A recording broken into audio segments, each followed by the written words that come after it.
वक्त की बड़ी खबर, प्रदेश में मौसम का मिजाज बिल्कुल बदल चुका है। कई जिलों में तेज हवाओं के साथ या फिर यूं कहा जाए आंधी के साथ बारिश हो रही है। जयपुर में इस तेज बारिश के साथ ओले भी गिर रहे हैं। अजमेर के भी कई इलाकों में बारिश हुई। सीकर में भी कई स्थानों पर तेज बारिश हो रही है। पश्चिमी विक्षोभ के कारण यह मौसम बदला है। मौसम विभाग ने अलर्ट जारी किया है। कल से तापमान में 2 से 3 डिग्री कमी होने की संभावना है।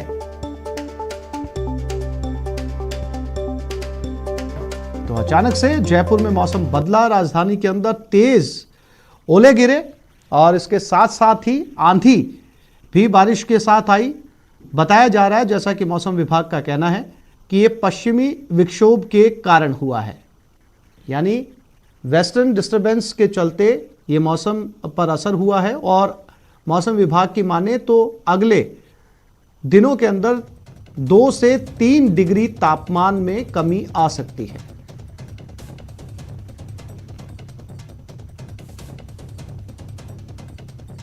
तस्वीरों में आप देख सकते हैं ओलों के साथ बारिश हुई है और पूरे शहर में। और आज गोवर्धन पूजा भी है। गोवर्धन पूजा के दिन ओलों के साथ बारिश।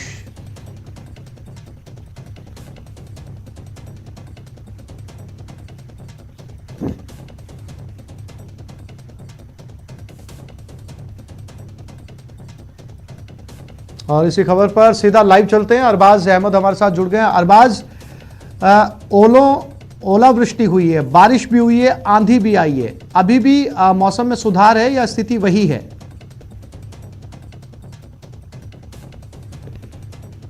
राजधानी जयपुर के अंदर जो पश्चिमी विक्षोभ है, पश्चिम दिशा से इसकी एंट्री हुई थी और आप देख सकते हैं कि शहर के ज्यादातर हिस्सों को तरबतर कर गया। बहुत तेज अंधड़, बहुत तेज बारिश की बूंदें और कई जगह ओले यहां पर बरसे हैं और एकदम से मौसम ने पलटा खाया। हालांकि बहुत ज्यादा देर किसी एक स्थान पर ये हालत नहीं रही है। बरसात अब फिलहाल में मालवीय नगर इलाके में जहां पर रुक चुकी है होकर के, और अब यहां से जो विक्षोभ है वो आगे की तरफ बढ़ चुका है। जो शहर से जगतपुरा की तरफ, झालाना की तरफ आप देख सकते हैं कि वहां पर बादलों की घटाएं अभी भी जो है पहाड़ियों पर छाई हुई है। चारों तरफ जो शहर में विक्षोभ आया है इसमें काफी तब्दीली आई है। 4 जो संभाग है अपने, चाहे बीकानेर की बात करें, जोधपुर की करें, जयपुर और भरतपुर की बात करें, चारों संभागों में मौसम विभाग ने पहले से ही चेतावनी दी थी कि जो वेस्टर्न डिस्टर्बेंस है, जिसे पश्चिमी विक्षोभ के रूप से हम जानते हैं, उसमें जो है जयपुर और इन तमाम इलाकों में जो है तेज अंधड़ हल्की बारिश का माहौल रहेगा। जयपुर में हालांकि ओले भी बरसे हैं, जो कि पहले मौसम विभाग ने नहीं बताया था। अभी फिलहाल मौसम में आई तब्दीली की वजह से राजधानी का पूरा माहौल बदल गया है। तेज हवाओं का दौर अभी भी जारी है और कई इलाकों में जो है बारिश अभी भी चल रही है, लेकिन बहुत ज्यादा जो है लंबी बारिश ये नहीं है, क्योंकि ये एक तरह का डिस्टर्बेंस है जो तेज दबाव के साथ में आया है। और जो फिजा है राजधानी जयपुर की, पूरी तरह से इस वेस्टर्न डिस्टर्बेंस ने बदल दी है। फिलहाल जो है अभी शहर के उन इलाकों में जो पश्चिमी क्षेत्र में मौजूद है वहां से पूरी तरह से गुजर चुका है। उत्तर की तरफ जो है, पूर्व की तरफ ये आगे बढ़ा है। ऐसे में जो अब भरतपुर संभाग की तरफ, दौसा की तरफ इसका असर और देखने को मिलेगा। फिलहाल तापमान में जो है मौसम विभाग ने बताया कि 2 से 4 डिग्री तक कमी आ सकती है, क्योंकि औपचारिक रूप से माना जाता है कि दिवाली के बाद में सर्दियां आ जाती हैं। ऐसे में एक तरह से देखा जाए तो मौसम ने भी ये इशारा दे दिया है कि अब ठंड का मौसम आ जाएगा। जी आसिफ। बिल्कुल अरबाज, तस्वीरों के जरिए हम देख सकते हैं। लेकिन किसानों के नजरिए से अगर अरबाज इस मौसम को समझें तो बारिश तो ठीक है कि बारिश किसानों को फायदा पहुंचाएगी, लेकिन जिन्होंने अपनी फसल की बुआई इस महीने की शुरुआत में की थी और जो फसल पूरे राजस्थान के अंदर जिस तरीके से उसकी बुआई हुई थी, उस पर यह ओलावृष्टि जो है वो नुकसान पहुंचाएगी किसानों को।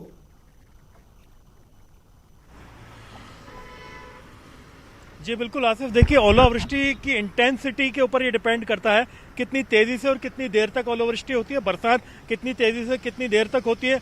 राजधानी जयपुर में जो बरसात की तीव्रता थी बहुत तेज थी, लेकिन बहुत ज्यादा वक्त के लिए नहीं थी, इसलिए यहाँ के आसपास के किसानों को बहुत ज्यादा घबराने की जरूरत नहीं। लेकिन जो दूसरे संभाग हैं, चाहे बात हम बीकानेर और जोधपुर की करें या फिर भरतपुर से लेकर के अलवर के आसपास के इलाकों की बात करें, यहाँ पर किसानों को फिक्र हो सकती है, क्योंकि काफी तेजी से यहाँ पर जो है बरसात हुई है, ओले भी काफी ज्यादा गिरे हैं। ऐसे में अभी फिलहाल ये कहना मुश्किल होगा कि इसका नुकसान कितना होगा, लेकिन जो वक्त था बुआई का भी जो वो निकल चुका है। फसल बहुत प्रारंभिक देखा जाए दौर में है, ऐसे में उसके ऊपर किसी भी तरह की कुदरत की अगर मार आती है तो उसका सीधा असर पड़ता है और आगे आने वाले वक्त में जो बाजार में सब्जी मंडी में इसका इम्पैक्ट बिल्कुल अरबाज, जी आसिफ। बिल्कुल जी, तमाम जानकारी के लिए, तस्वीरें दिखाने के लिए आपका अरबाज बहुत शुक्रिया। अजमेर में भी इसी तरीके की ओलावृष्टि हुई है, तेज बारिश हुई है। अभिजीत दवे हमारे साथ जुड़ गए, उनके साथ बात करते हैं। अभिजीत, अजमेर की क्या स्थिति है इस समय?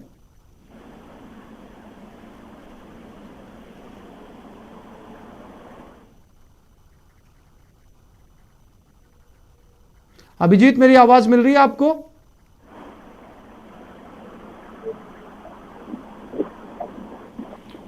लगता है अभिजीत से हमारा संपर्क नहीं हो पा रहा, फिर से कोशिश करेंगे उनके साथ बात करने की। लेकिन राजस्थान के कई जिलों के अंदर मौसम ने करवट ली और इतनी तेज बारिश के साथ ओले भी गिरे। हालांकि जो मौसम विभाग इसका कारण बता रहा है, पश्चिमी विक्षोभ को इसका कारण माना जा रहा है। वेस्टर्न डिस्टर्बेंस है ये, जिसके चलते मौसम में ये बदलाव आया है। ज़्यादा लंबे समय तक भी नहीं रहेगा। हालांकि इस मौसम के चलते आने वाले दिनों के अंदर 2 से 4 डिग्री के टेम्परेचर में गिरावट भी दर्ज की जाएगी।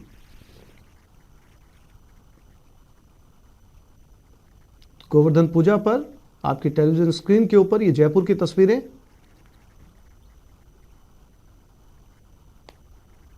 इस बारिश के साथ और इन ओलों के साथ में आज ठंडक भी जयपुर के अंदर बढ़ गई है।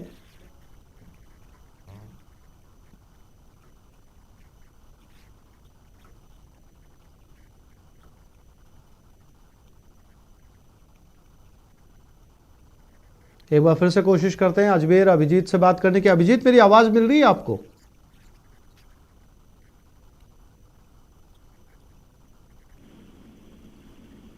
अभिजीत, मुझे सुन पा रहे हैं आप?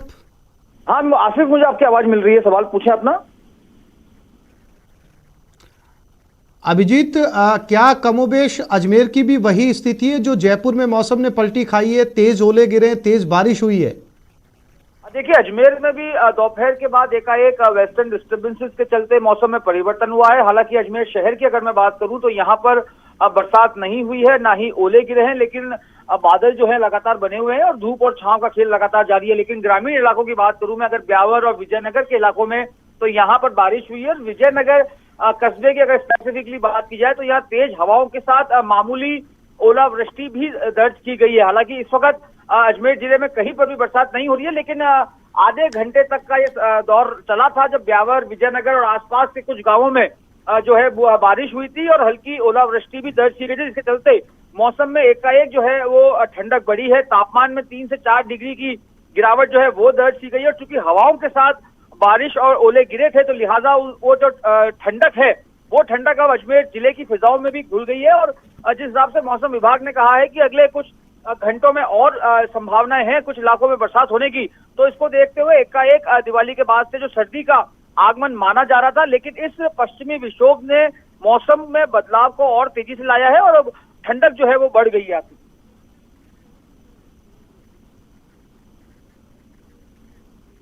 अभिजीत, फिर से आऊंगा मैं आपके पास में। सौरभ गृहस्थी हमारे साथ जुड़ गए। सौरभ, जो मौसम विभाग है उसका कहना है कि ये वेस्टर्न डिस्टर्बेंस के चलते हुआ है, तो सौरभ क्या जानकारी मिल पाई कि ये बदलाव कब तक रहेगा और जो है वो इस तरह की बारिश जो है वो आगे भी हो सकती है, क्योंकि ओले गिरे आज? क्या कुछ कहना है मौसम विभाग का इस पलटे हुए मौसम पर? देखिए, पश्चिम विक्षोभ के चलते पूरे प्रदेश में इस वक्त मौसम में बदलाव देखने को मिल रहे हैं। यहाँ तक कि राजस्थान के गुजरात बॉर्डर है, बांसवाड़ा और डूंगरपुर, यहाँ पर भी आज सुबह से बादलों की आवाजाही बनी हुई है।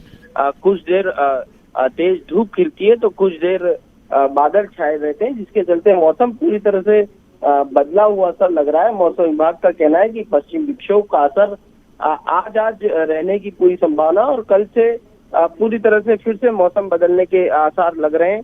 आज के जहां तापमान में बढ़ोतरी की संभावना है बादलों के चलते, तो कल चूंकि पश्चिम विक्षोभ साफ हो जाएगा, साथ ही तेज धूप गिर जाएगी, तो तापमान में गिरावट का जो दौर है वो शुरू हो जाएगा और असल मायने में अब जाकर सर्दी का जो दौर है वो शुरू होने जा रहा है कल से। और कल से अधिकांश हिस्सों के तापमान में 2 से 4 डिग्री सेल्सियस की तापमान गिर सकता है। जहां माउंट आबू में 5 डिग्री सेल्सियस तापमान बना हुआ है। तो तमाम प्रदेश के तमाम हिस्सों में कल से तापमान में गिरावट का जो दौर है वो देखने को मिलेगा। हालांकि आज जिस प्रकार के बादलों की आवाजाही, बारिश और ओलावृष्टि का दौर देखने को मिल रहा है, इस लिहाज से ठंडक का एहसास लोगों को आज से ही होने लग गया है। और अगले 24 घंटे के बाद प्रदेश में मौसम पूरी तरह से साफ होने के आसार हैं। और उसके चलते अब चूंकि ऊपरी हवाओं का परिसंचालन हुआ, पश्चिम विक्षोभ हुआ, तो इन तमाम चीजों का असर रहा कि ओलावृष्टि भी एक तरह से देखने को मिली है। लेकिन अगले 24 घंटे में मौसम जो है वो साफ हो जाएगा और प्रदेश में सर्दी का जो दस्तक है वो कल से शुरू होने जा रही है। जी हाँ जी सौरभ, जानकारी के लिए आपका धन्यवाद। अभिजीत हमारे साथ बने हुए। अभिजीत, आपने बताया कि गांवों की तरफ इसका असर ज्यादा देखा गया, किसानों को नुकसान पहुंचा अभिजीत? देखिए आसिफ, चूंकि जो रिपोर्ट हमें अभी तक मिल पाई है, ज्यादा तेज बरसात या ज्यादा लंबे समय तक की ओलावृष्टि या बारिश जो है इन अंचलों में नहीं हुई है। हालांकि इसमें कोई दो राय नहीं कि मौसम के एकाएक इस तरह से बदला है और बरसात हुई है। हालांकि आंशिक रूप से चूंकि जो काम फसलों जो काम शुरू किया है किसानों ने, उसको नुकसान पहुंचा होगा, लेकिन इतना ज्यादा नुकसान पहुंचने की उम्मीद कम है जिससे किसानों की चिंताओं बढ़े। लेकिन मौसम के बदलाव से जो है ठंडक जो है, सर्दी जो है वो एकाएक बढ़ गई है और तापमान में कम से कम 3 से 4 डिग्री की गिरावट दर्ज है। मैं आपको बताऊं, अजमेर शहर में चूंकि ओलावृष्टि या फिर बरसात नहीं हुई है, लेकिन अजमेर में भी तेज ठंडी हवाएं जो है वो चलने लग गई है और एकाएक लोगों ने गर्म कपड़े जो हैं वो निकालने शुरू कर दिए। तो मौसम का बदलाव दिवाली के अगले दिन से एकाएक इस तरह से हुआ है। किसानों के चेहरों पर चिंता की लकीरें जरूर है। बिल्कुल अभिजीत, इसकी एक बड़ी वजह यह भी है कि जो जयपुर में तेज बारिश हुई है, ओले गिरे, जयपुर से अजमेर की दूरी बहुत ज्यादा नहीं है, तो हवाओं को जयपुर से अजमेर तक का सफर करने में बहुत कम वक्त लगा है। शायद यही वजह है कि वहां पर भी ठंडक बढ़ गई है। पर यही एक बड़ा कारण है क्योंकि बरसात या फिर ओलावृष्टि इतनी ज्यादा नहीं हुई है कि किसानों को अपनी फसलों की चिंता हो। लेकिन हाँ, उनके जहन में ये जरूर चिंता उभर रही है कि ये मौसम जो है वो इस तरह का न बना रहे। अगर वो इस तरह का मौसम अगले कुछ दिनों तक और बना रहता है तो जाहिर तौर पर उनकी चिंताएं बढ़ेंगी। लेकिन जिस तरह से हमारे सहयोगी सौरभ ने बताया मौसम विभाग के मुताबिक कि कल से ये वेस्टर्न डिस्टर्बेंसेस का जो असर आज देखने को मिला है उसमें वापस से नॉर्मलसी आएगी और इस मौसम में अलग तरह का परिवर्तन होगा। ठंडी हवाएं चल सकती हैं, तापमान में गिरावट हो सकती है, लेकिन बरसात या फिर ओलावृष्टि की संभावना कम है। तो ऐसे में ये आंशिक बदलाव था एक वेस्टर्न डिस्टर्बेंसेस के चलते हवाओं का जो है तेजी से बदला था, चलते मौसम। जी अभिजीत जी, आप दोनों साथियों का बहुत शुक्रिया जानकारी देने के लिए।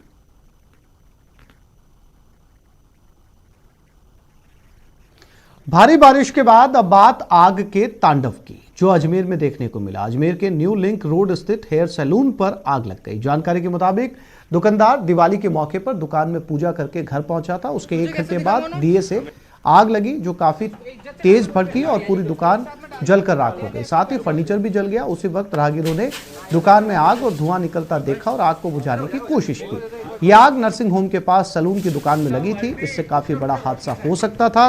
कई दुकानदारों ने आकर आग को बुझाने की कोशिश की। भैया इसकी लाइट नहीं जलेगी क्या? नहीं, लाइट मत जलाओ। बता दें कि दिवाली की रात भी शहर शहर आग का तांडव देखने को मिला। कहीं पटाखों के चलते आग लगी तो कहीं आग लगने की वजह दिए बने। रुक जा बोले। भीषण आग की लपटों में जलकर खाक होता लाखों का सामान। जयपुर से लेकर जोधपुर तक, अलवर से लेकर कोटा तक आग ने कहर बरपाया और देखते ही देखते सब कुछ स्वाहा कर दिया। कहीं पटाखों के चलते लगी आग तो कहीं दिए बन गए आग लगने की वजह। जयपुर के वैशाली नगर के एक होटल में अचानक आग लग गई। देखते ही देखते आग ने विकराल रूप धारण कर लिया। होटल के सबसे ऊपरी मंजिल पर आग की लपटें उठने लगी, जिसके बाद होटल प्रबंधन ने कड़ी मशक्कत के बाद आग पर काबू पा लिया। लेकिन तब तक फर्नीचर जलकर खाक हो गया। गनीमत ये रही कि जिस वक्त आग लगी उस समय होटल की छत पर कोई नहीं था और पूरा एरिया बंद था, नहीं तो बड़ा हादसा हो सकता था। आशंका जाहिर की जा रही है कि पटाखे की चिंगारी या रॉकेट गिरने की वजह से आग लगी होगी। उधर जोधपुर के रेलवे वर्कशॉप के गोदाम में पड़े स्क्रैप में अचानक आग लग गई।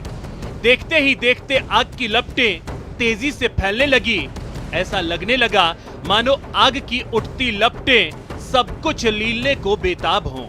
इसकी सूचना दमकल विभाग और पुलिस को दी गई, जिसके बाद मौके पर पहुंची दमकल की 8 गाड़ियों की मदद से आग पर काबू पाया गया। कई घंटे की मशक्कत के बाद आग पर काबू पा लिया गया। दमकल विभाग के सीएफओ के मुताबिक वर्कशॉप में लाखों रुपए का फायर सेफ्टी सिस्टम लगा था, लेकिन हादसे के दौरान फायर सिस्टम नाकारा साबित हुआ। फिलहाल आग लगने की वजह का पता नहीं चल पाया है। सर, हमें सूचना मिली कि अपने रेलवे का जो गोडाउन है उसके पास में स्क्रैप में आग लगी है। तो सूचना पाते ही हमने पहली गाड़ी रवाना करी, उसके बाद में हमने एक वाटर पॉजर रवाना किया और फिर एक तीसरी गाड़ी जो हमारे सरदारपुरा थाने में खड़ी थी उस गाड़ी को रवाना किया। अभी सर आग सर अभी है ना स्क्रैप के अंदर में है। स्क्रैप को अभी थोड़ा ना करके अलग अलग कर रहे हैं। स्क्रैप के अंदर वो जो आग जब मिल जाएगी हमको, मतलब जो इसकी जहाँ से आग लग रही है तो वो मिल जाएगी तो फिर ना आग कंट्रोल में होगी। तो वहीं अलवर के कोतवाली थाना इलाके के चूड़ी मार्केट में अचानक आग लग गई। देखते ही देखते आग बेकाबू हो गई। आग की उठती लपटों ने 6 से ज्यादा दुकानों को अपनी चपेट में ले लिया। सूचना मिलते ही मौके पर पहुंची पुलिस और फायर ब्रिगेड की टीम ने काफी मशक्कत के बाद आग पर काबू पाया, लेकिन तब तक दुकान में रखा लाखों का सामान जलकर खाक हो चुका था। आग लगने की वजह के बारे में बताया जा रहा है कि दुकानदार दीपावली पूजन कर घर चले गए और दीपक जलता हुआ छोड़ गए, जिससे कपड़ों में आग लग गई। इधर कोटा के फूटाकोट मार्केट में एक कपड़े की दुकान में अचानक आग लग गई। इसकी सूचना मिलने पर दमकल की 2 गाड़ियों की मदद से आग पर काबू पाया गया, लेकिन तब तक दुकान में रखा लाखों का सामान जलकर खाक हो गया। इस तरह शहर शहर आग ने तांडव मचाया। कहीं पटाखे की वजह से आग ने कहर बरपाया तो कहीं दिए बन गए आग लगने की वजह। Bureau report, news 18 Rajasthan. और अब बात गोवर्धन पूजा की, जहां शहर शहर आज गोवर्धन पूजा मनाई जा रही है। महिलाएं गोवर्धन भगवान की पूजा कर रही हैं तो अपने परिवार के लिए सुख समृद्धि की कामना भी कर रही हैं।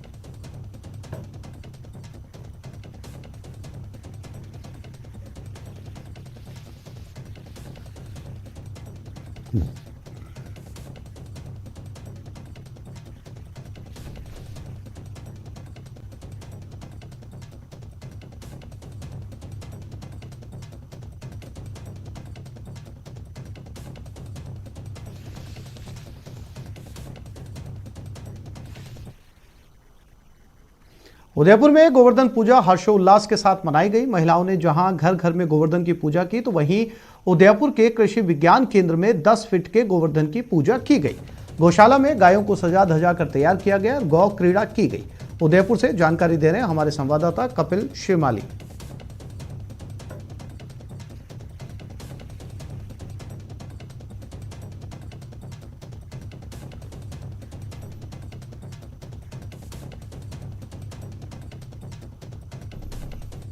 कृषि विज्ञान केंद्र में सबसे बड़े गोवर्धन बनाए गए। आप देखिए कि 10 फीट के गोवर्धन कृषि विज्ञान केंद्र में बनाए गए और यहाँ पर जो पूजा का दौर है वो पूरा हो चुका है। गौ क्रीड़ा यहाँ पर की गई है। गौ क्रीड़ा के बाद में आप देखिए कि गायों को पूरी तरह से सजाया गया है। यहाँ पर पूरा गायों का पूरा जो साज सवार है वो की गई है। गौ क्रीड़ा इस समय ग्वाले जो गौशाला है उसके अंदर करते हुए नजर आ रहे हैं और आप देखिए कि जो ग्वाले हैं वो इस समय गौशाला के अंदर मौजूद हैं। कृषि विज्ञान केंद्र के जो लोग हैं वो बाहर जो व्यवस्था है उसको संभाले हुए और कुछ ही देर में जो गायें हैं वो इसी मुख्य द्वार से गोवर्धन को रोंदते हुए बाहर निकलेगी।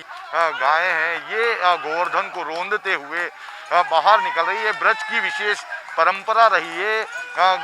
भगवान कृष्ण और बलराम के प्रतीक के रूप में गोवर्धन बनाए जाते हैं और ये जो गोवंश है ये गोवर्धन को रोंदते हुए बाहर की ओर निकलता है। महिलाएं पूजा अर्चना करती है और उसके बाद में गो क्रीड़ा के साथ में इस परंपरा का निर्वहन किया जाता है, जिससे आप देखिए कि काफ़ी रोचक ये परंपरा है। लोगों को इस परंपरा को लेकर काफ़ी उत्साह भी रहता है। और ये जो यहाँ पर जो गोवर्धन की जो पूजन की जो परंपरा है उसकी यहाँ पर पूरी तरह से यहाँ पर निर्वहन किया गया है। तो कुल मिलाकर भगवान गोवर्धन की पूजा के आज के दिन उदयपुर में खासा उत्साह है। जहाँ घर घर महिलाएं गोवर्धन की पूजा कर रही है, तो वहीं कृषि विज्ञान केंद्र में भी उदयपुर के सबसे बड़े गोवर्धन की पूजा करते हुए गो क्रीड़ा का आयोजन किया गया है। कैमरा पर्सन जमाल खान के साथ कपिल श्रीमाली, न्यूज 18 उदयपुर। कोटा जिले के मंडाना गांव में ग्रामीण महिलाओं ने गोवर्धन की पूजा की। ग्रामीण महिलाओं ने गोबर से भगवान गोवर्धन बनाए, मिट्टी के रंगों से रंगोली बनाई, पूजा कर अन्नकूट का भगवान गोवर्धन को भोग लगाया। महिलाओं ने भगवान गोवर्धन की परिक्रमा की, बुजुर्ग महिलाओं का आशीर्वाद लिया। ग्रामीण महिलाओं ने भगवान गोवर्धन की पूजा अर्चना करते हुए कामना की कि घर परिवार धन धान्य रहे। कोविड-19 के संक्रमण से निजात पाने की कामना भी की गई।